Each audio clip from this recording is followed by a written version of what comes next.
সালামু আলাইকুম রহমতুল্লাহ। সম্মানিত দর্শক, আজকে পেঁয়াজ উঠাইতেছি। তো লাল তীরের যেই বীজ, এই লাল তীরের বীজ সম্পর্কে ইতিপূর্বে ভিডিও দিছিলাম যে প্রত্যেক বছর যেই চাষাবাদ হয় তার পরের বছর এসে হচ্ছে ফলন সম্পর্কে বলা যায় বা জানা যায়।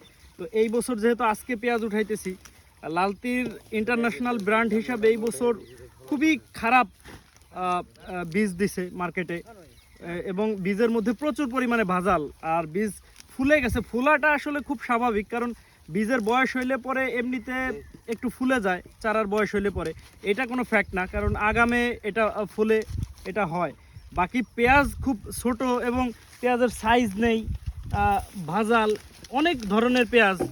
এই হচ্ছে পেঁয়াজের সাইজ, এই যে হয়তো এক একটা 30 গ্রাম 40 গ্রাম এমন হইতে পারে। অথচ লাল তীরের ব্র্যান্ডের যে পেঁয়াজ, এটা 70 থেকে 80 গ্রাম, 80, 90, 100 এমন প্লাস হওয়ার কথা ছিল, বাকি 20-30 গ্রাম করে হয়েছে। তো লাল তীরের যে এত বড় একটা কোম্পানি, আপনাদের উপর অনেকেরই আস্থা থাকে, এই আস্থার জায়গাটা আপনারা নষ্ট করে দিয়েছেন। তো ধন্যবাদ।